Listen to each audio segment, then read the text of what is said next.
மாண்புமிகு தமிழ்நாடு முதலமைச்சர் அவர்கள் ஆணைக்கிணங்க பெருநகர சென்னை மாநகராட்சிக்கு உட்பட்டு ரிப்பன் மாளிகையில் ICCC integrated control and command system என்ற தொழில்நுட்பத்தினால நம்ம சென்னை மாநகராட்சிக்கு உட்பட்ட அனைத்து கெனால் பகுதிகளும் சரி, சப்வே பகுதிகளும் சரி, அதே போல் குப்பைகள் சேகரிக்கும் பகுதிகளும் சரி, இப்படி கேமராக்கள் பொருத்தப்பட்டு ரிப்பன் மாளிகையில் தொடர்ந்து கண்காணிக்கப்பட்டு வருகிறது.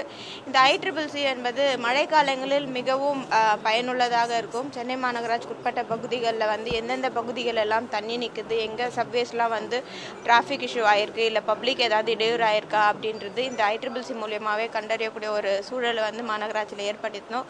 இந்தியாவிலே முதல் முறை தான் சென்னை மாநகராட்சியில் இத்திட்டம் துவங்கப்பட்டது மாண்புமிகு முதலமைச்சர் அவர்களால். ஒவ்வொரு மழைக்காலங்களிலும் அந்த பகுதிகளிலிருந்து எந்த அளவுக்கு மழை பெய்ய இருக்கு ப்ரெடிக்ஷன் எல்லாமே நம்ம தொழில்நுட்பத்தினால அங்கே நிறைய சாஃப்ட்வேர் அப்டேட் பண்ணி கொண்டு வந்திருக்கிறோம். ஸோ எவ்வளோ நேரம் மழை பெய்யும், எந்த சென்டிமீட்டர் அளவுக்கு மழை பெய்யும், எந்தெந்த பகுதிகள் எல்லாம் தண்ணி நிற்கும், எந்தெந்த பகுதிகளெலாம் பொதுமக்கள் பாதிக்கப்பட்டிருக்காங்க, அதே போல் ஒரு கல்யாண மண்டபம் மாநகராட்சிக்கு உட்பட்ட கல்யாண மண்டபத்துலேயும் பொதுமக்கள் அங்கே போய் தங்கியிருக்காங்கன்னா அவங்க எந்த அளவுக்கு சேஃப்டியாக இருக்காங்க, இப்படி அனைத்துமே சென்னை மாநகராட்சியில் இருக்கக்கூடிய அனைத்து பகுதிகளுமே கண்காணிக்கும் வகையில் இந்த ICCC செயல்பட்டிருந்தது. இன்றைக்கு ரீஜன் வாரியாக வட்டார வாரியாக இந்த ICCC RICCC என்ற முறையில் இன்றைக்கு பெருநகர சென்னை மாநகராட்சியின் துணை மேயர் அவர்களும் மாநகராட்சி ஆணையர் அவர்களும் இப்பகுதியின் சட்டமன்ற உறுப்பினர் மோகன் அவர்களும் மண்டல குழு தலைவர் கூபி ஜெயின் அவர்களும் மாமன்ற உறுப்பினர் மெட்டல்டா அவர்களும் DC ஒர்க்ஸ் சிவகுரு சார் அவர்களும் மற்றும் RDC ஒருங்கிணைந்து திட்டத்தை துவங்கி வைத்திருக்கிறோம்.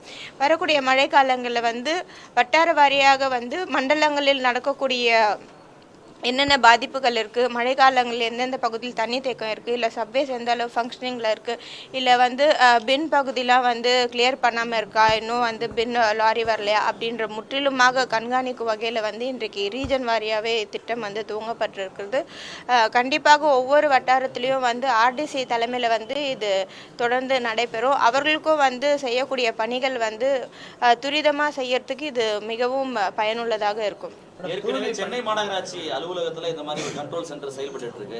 ரீஜனலா பிரிக்க வேண்டிய தேவை என்ன, இல்ல ஒர்க்கை நம்ம இவங்கள்ட்ட கொடுத்துட்டு மாநகராட்சி வேற ஏதாவது இல்ல நம்ம ரிப்பன் மாளிகையில் இருக்கக்கூடிய ICCC சென்னை மாநகராட்சி முற்றிலுமா இருக்கக்கூடிய சூழல். அங்கேயே தான் கால் சென்டர் 1913 நம்ம வச்சிருக்கோம். ஸோ இந்த கால் சென்டரில் வரக்கூடிய கம்ப்ளைண்ட்லாம் ரைஸ் பண்ணி நம்ம அதற்கான தீர்வை கண்டறிவோம். இப்போ மாநகராட்சியில் இருக்கக்கூடிய ICCC அங்கேயும் அதே போல தான் மாநகராட்சி முற்றிலுமாக இருக்கக்கூடிய கெனால்ஸு, சப்வேஸு, அதுக்கப்புறம் குப்பை தேங்கக்கூடிய இடம், இந்த மாதிரி பகுதிகள் எல்லாம் மெரினா பீச் இந்த பகுதியெல்லாம் கேமரா ஃபிக்ஸ் பண்ணி மானிட்டர் பண்ணிட்டு வரோம்.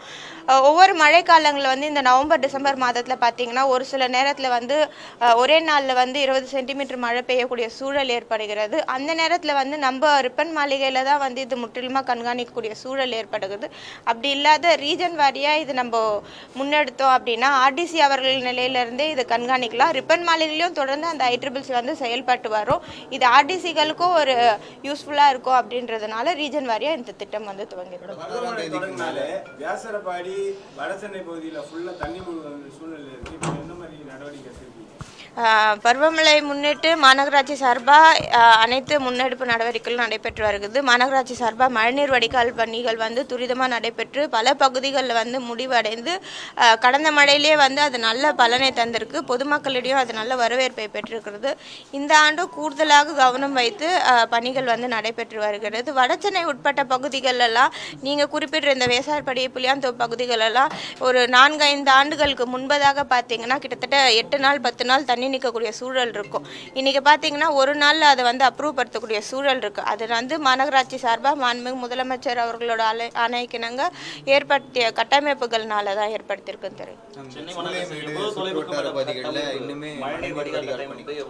சூளைமேடு சுற்றுவட்டார பகுதிகள் பத்தினை கோயில் தெரு இந்த மாதிரி இடங்கள்லாம் கிட்டத்தட்ட மழைநீர் வடிகால் பணிகள் கடந்த மாதங்கள் இல்லை. இப்போ நீங்கள் தெரிவிக்கிற பகுதிகளும் டெமலஸ் ரோடு, இந்த புளியாந்தோப்பு பகுதிகளில் சூளைமேடு இது எல்லாமே ஒருங்கிணைக்கக்கூடிய பகுதி தான். அந்த இடத்துல பணிகள் நடைபெற்று வருகிறது. அந்த பணிகளும் துரிதமாக நாங்கள் முடிக்க சொல்லி அறிவித்திருக்கோம். அங்கே ஒரு ரோட் கிராஸ் மட்டும்தான் இன்னும் வேலையை முடிக்க வேண்டிய சூழல் இருக்குது. அந்த பணிகளும் இந்த மாதம் முடிகிறதுக்குள்ளே முடித்துப்படும். பிளே ஸ்டோர் மற்றும் ஆப் ஸ்டோரில் இருந்து பாலிமர் செயலியை QR கோடு மூலம் பதிவிறக்கம் செய்யுங்கள். செய்திகளை உடனுக்குடன் பெறுங்கள்.